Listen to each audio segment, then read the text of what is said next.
ngo ibyo babivuze koko bari bahari cyangwa se babivuze babeshya ntibari bahari ariko we Olivier yavuze ko abanyekongo batari bahari so icyo ni ikibazo cya the substance of the argument is not the language so mwagihinduye ikibazo cya language gute ntabwo twagihinduye ikibazo cya language ndavuga we na minister niwe mbwira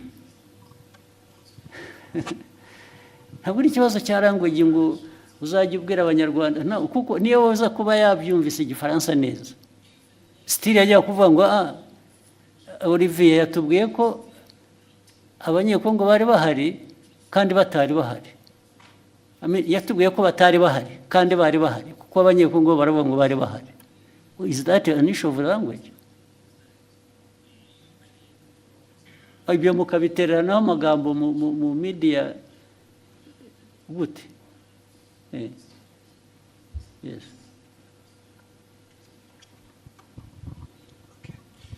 Mwakoze kutwemerera kuba dufite telefone. Nitwa Mutuyezo Swald. Byose narabikurikiye. Ndetse nanjye nagize comment kiraho. Minister aranyandikira kuko nanavuze ngo bakwiye kuba babiganiriye mu gikari bitari ku Rwanda. Minister arambwira ati byari maze kuba byinshi. Nge uko nabikurikiye nkanabisesengura impamvu minister yazanye mu kibazo cy'igifaransa ni impaka n'indende ntago ari kiriya gice cyonyine. Hari ukundi babisemuraga ukumva harimo makosa. Ntekereza ko rero mubabaje njye mbona hari ababirigi nibo babazwa nuko nta nubwo bababajwe rero na content n'ukuri abantu bababajwe na language yego mu buryo basemuraga birashoboka ko ni isesengura ryanjye. Minister atekereza ati ubwo niyo conclusion bakoze ishingiye kuko baba batari kumva neza ubutumwa. Mpagurutse ngira ngo nkemure iki kibazo n'umuntu yandikira arambwira ati ndabizi ko wabikurikiye saba ijambo ukemura ikibazo. Noneho iyindi interpretation kari akantu ka Sheryl Silver Scovia yagakubisemo nk'uwiterera urwenya ntabwo byari ibintu biremereye ariko minister avuga ati mama Rwagasabo yarakurikirwa cyane aba bakurikira bakeneye amakuru atomoye azirurujije ariko amakuru yarari aho ngaho nayahe ko nta kira kibazo cyari gikomeye ko President wa Republika kumva abanyekongo bavuga ko president yarahari kandi yaraje byarangiye ndavuga Tshisekedi. So noneho we minister yari itonza shishimura message azingo arabwira abanyekongo noneho babazwa no kubona abantu baje bagasa nk'abayigabanyiriza ubukana ariko ni ibintu bashoboraga gukemurira mu gikari. So ni ibyo rekano yo gutinda n'ubwo bavuga kubikemura je ntabwo ndabona ikibazo cyari cyubanza ariko mwarabuza akazi muri nkora gusa ariko naba ministers mwajya muri yo argument harimo iki ko ntaracyumva n'ubu. Albert wahoze kuvuga cyane muzirukomeye we substance aho ngaho yabaye yihige ko nayumva yazanye intambara mu bantu bakabiki batuwazi nashatse nantuza ndanayibonye wa mugani byatangiye ari uko abanyekongo ubwabo batangaje inkuru itari cyo kwa kundi ibyo okay. So noneho minister arabasubiza babwira ati ibyo mwavuze sibyo nta nubwo president yarahari cyangwa exactly. Hanyuma muri interpretation noneho doko yavuze ati iki kiganiro cyanyu kiratera urujijo urujijo rwatewe n'uruhe mbese bari urujijo mu Banyarwanda. Inyandiko yanjye yanditse mu rurimi rwumvikana ubutaha muzashake umunyamakuru uvuga neza igifaransa. So ni interpretation y'igifaransa yari yanditse bo batangiye ku ariko minister we yajya kuri content agasobanura icyo bakosheje bikava mu rurimi kuko issue ntabwo ari ururimi hano.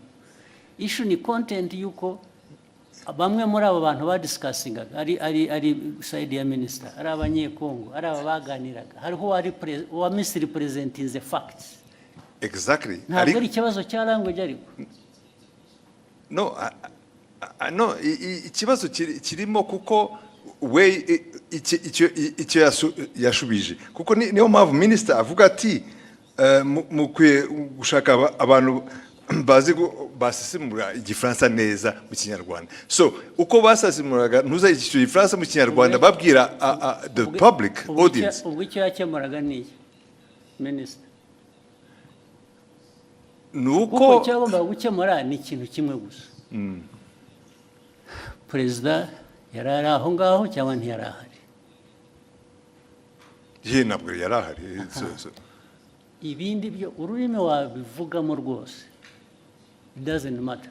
Ikimataringa ni fact yuko either abantu mu rurimi bavuga urwo rwose rwaba ari ruzima rutari ruzima baravuga ko perezida yarahari kandi atarahari. Niho substance iri gusa. Sure. Ariko ibyo ngibyo uvuga ni nkaho argument iri ku language, it's not on the substance. No, the argument is nk'itangazamakuru to in fact kubwira abantu ibitari byo kandi nawe impamvu bibaye ni ukutumvise neza icyo gifaransa. Ariko Robert urumva nawe ari na Olivier nyine mufite ikibazo cyanyu ni language, ikibazo cyanyu ni substance. The substance that is the wrong message ugeza ku banyarwanda. Yihese yagejeje yo questioninga ibyo minister yavuze.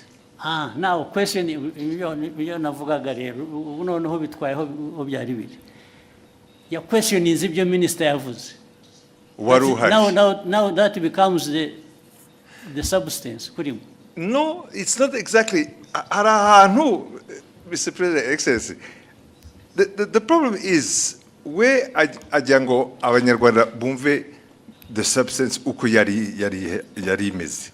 Hanyuma mu itangazamakuru mbere ko utangaza muri audience ukwiye kumenya ko ibyo ugiye kubabwira ari byo. So wasobanukiye nabi ukabwira the audience the wrong message. Yababwiye. In fact, they were questioning even ibya minister. Why not? Okay. Why can't the minister's statement be questioned? No, okay, why not? Fine, let's take it. You question the minister. Fine. So, you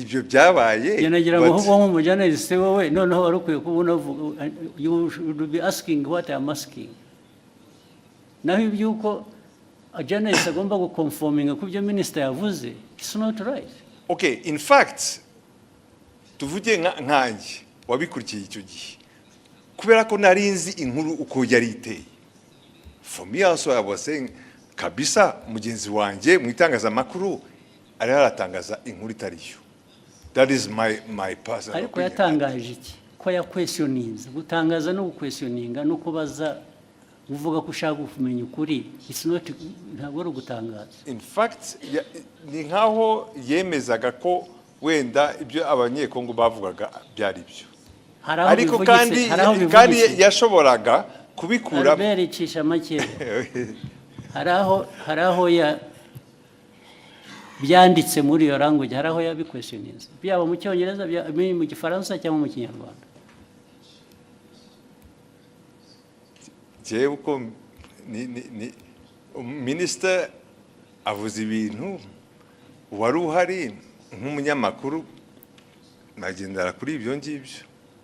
Kuki umunyamakuru wari wese abishatse atavuga ati ngiye ko biri ariko byabaye kubera ko undi yavuze ko atari byabaye, yaba ari umunyekongo cyangwa undi. So ishu ni iyihe none? Ubwo we Olivier wumvaga ikibazo ari iki? Mwagiye mu mpaka z'iki ko noneho bigenda biba even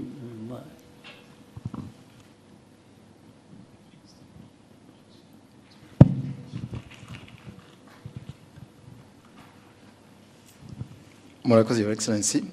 Byatangiye kuri ishu yo gusemura mu kinyarwanda kuko bari mu kiganiro nk'abanyamakuru bane uko bagendaga basoma iyo tweet mu gifaransa bagerageza kuyisemura ariko bayisemuye banyuranya n'iki specifically ndashaka ko tuba specific bikava mu bintu bya rusange gusa barabisemuye batanga wrong impression y'ugute n'iki batanze distortinze muri nk'urugero nabaha kuri ibyo bya Congo kuba yari hari cyangwa itari hari ku buryo hari ngira ngo Scovia yagezana navuga ngo ariko ngo wenda bashobora kuba bari bahari ariko perezida atarahari perezida wa Congo ariko Congo yari hagarariwe kandi njye navuze yuko the chair was empty kandi byari byo chair ya DRC nta muntu numwe wari uriho nta n'abantu bari bariho fine kubera ko wavuze akavuga atyo icyo wajyaga kumusubiza ni ukumubwira ngo no actually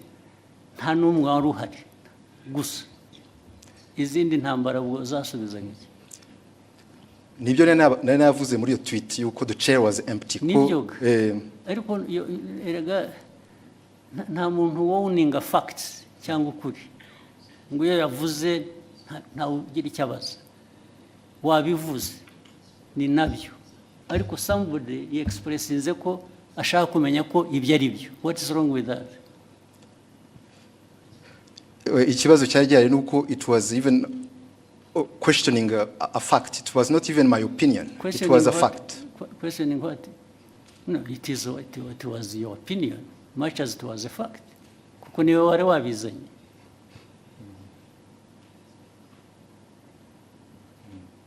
Your opinion can be a fact, much as it may not be a fact.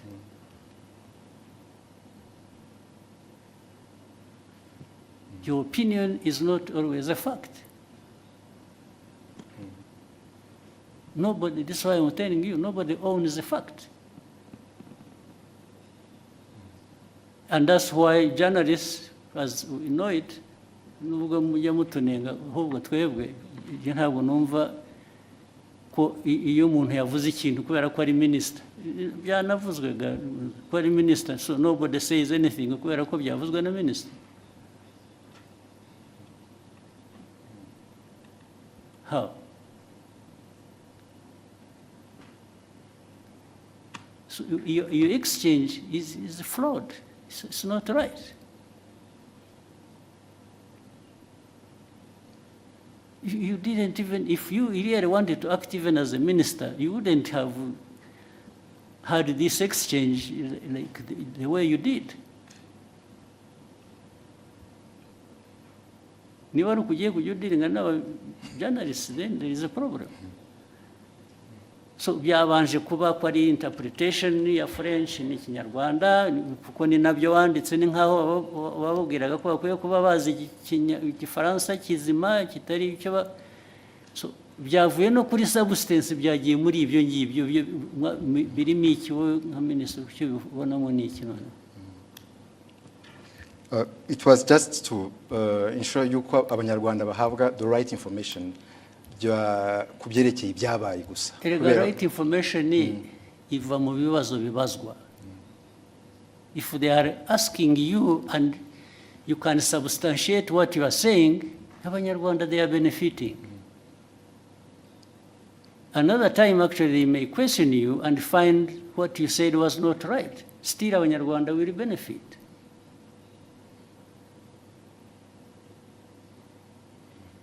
Because Olivier does not have a monopoly of facts. Do you? No, I don't, sir. Hey, so.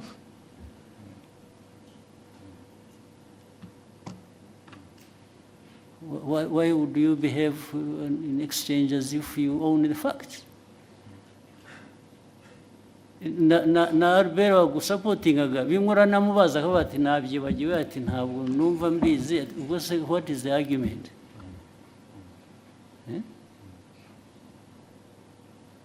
Muvaneho kajagari muzo. So you ask what you actually what concerned me why I raised it. I saw him her apologizing and I thought she didn't have to apologize. Apologize for what? nasabye imbabazi kubera ko ndi umucuruzi mfite televiziyo minisitiri Kuna- kuvuga ko tutize dufite ibintu bitameze neza Hapana. nshobora gutakaza isoko nagombaga Usho- kujya mu waporo- ruhande rumeze rutya ariko kuri jyewe waritakaza waporojayizinze babo nasabye imbabazi nabo bambabarire there was absolutely no reason to apologize. None. In fact, Olivier, Minister should have apologized to have even himself gone into exchange with the journalist over this nonsense. This is absolute nonsense.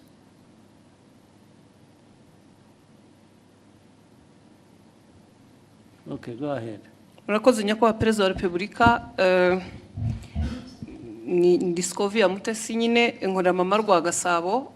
Ikibazo cyanjye gishingiye ku bijyanye n'amategeko ahari yemerera abakozi ku murimo, ariko dufite ikibazo muri iyi minsi cyaho abakozi bakorera ibigo byigenga private sector, aho usanga batabaha amasezerano y'akazi, abo bahaye amasezerano y'akazi nabo ntibabaha ibyo amategeko asaba, ndetse rimwe na rimwe ntibabishyure, binagenda bikagera no muri company za security aho ushobora umuntu kumara amezi 3 adahembwa kandi mu by'ukuri usanga anahembwa amafaranga make cyane ari munsi y'ibihumbi 50. Ikibazo ni ukureba uburyo abashinzwe kubahiriza amategeko bafasha abakorera muri private sector kugira ngo abakozi bakoreramo nabo bahemberwe ku gihe. Ibyo niko bikwiriye kuba bimeze. Bibaho, njya mbona na hano mu mujyi hari ubwo abantu bagera batya bajya kwibarabara kubera ko abantu babakoresha batabishyuye. Ntabwo ari byo. Abantu we shall sort it out. Since ababishinzwe hano niba hari ba ministers harabara, it should not happen. Hakwiye kubaho accountability no kuri abo bantu bakoresha abantu ntibabishyure. It has been happening several times. Bimaze iminsi bibaho.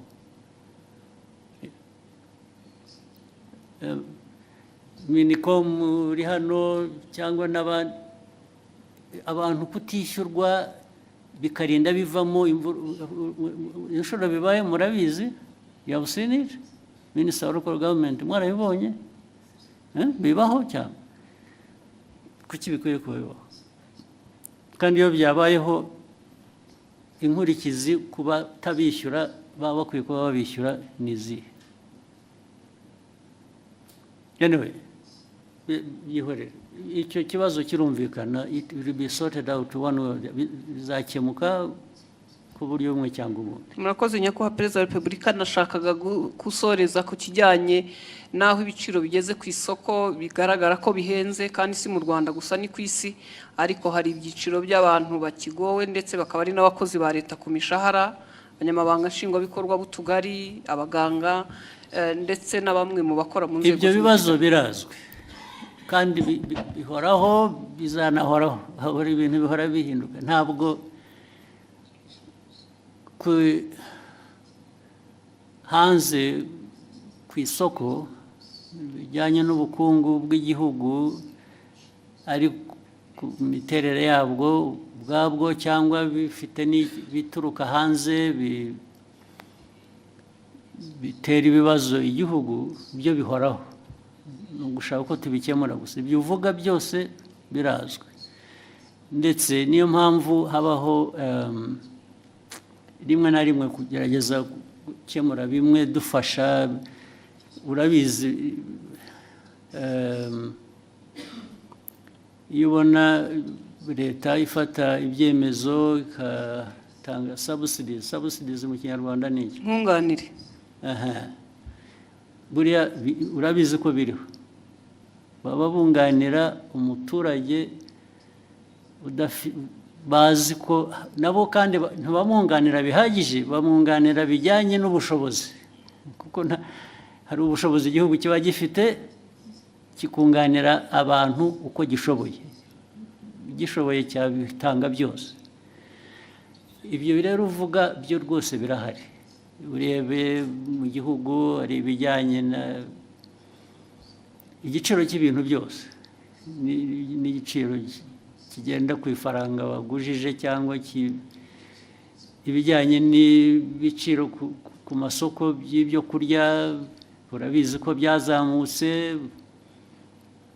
byose ibyo bibazo birahari ariko buri munsi ntabwo abantu bahwema gutekereza uko bikemuka ariko ntibishobora gukemuka ku buryo uko buri muntu wese abishaka ko ntibishoboka ntibidashoboka ariko effort imbaraga zo kugerageza gukemura ibibazo ziratangwa bihagije rwose niyo mpamvu ubona ku giciro cya peteroli na diesel bagira batya tugashaka uko tworohereza abantu bikanga bikajya muri transport igiciro cyayo ukuntu bizamuka ariko buriya tudakoze izo interventions tutagiye tugerageza gushaka uko kunganira abantu biba byikubye nka kabiri cyangwa na gatatu munyemere ndasoreza ku kijyanye n'isuku umujyi wa Kigali uyu muri iyi minsi hari ikibazo cy'aya mazu manini yuzuye maremare dukoreramo cyangwa se n'ibindi bisa nkaho wagira ngo ntihubatse uburyo bwo kurekura amazi ayivaho cyangwa se umwanda ku buryo bigera ku mugoroba ukumva mu mujyi wa Kigali ntabwo hafite impumuro mbi mu by'ukuri ugasanga ntabwo hahuye n'ishusho umujyi wa Kigali cyangwa u Rwanda ku bijyanye n'isuku icyo ni ikibazo kigomba murakoze nyakubahwa yes kizakemuka Minister wa Local Government wacyumva na Mayor n'abantu ba infrastructure mwe ntimubizi ngomba kubyumvira hano mubibwiwe mwari mubizi kuki bidakemuka gomba gukemuka uburyo bumwe cyangwa ubundi gukemuka babwira abantu kubaka cyangwa gukora ku bikorwa cyangwa se abantu hakaba penalties zijya mu gukemura ibyo bibazo nabyo vuba na bwangu bikurikira. Thank you, Excellency. With your permission, may we take a 15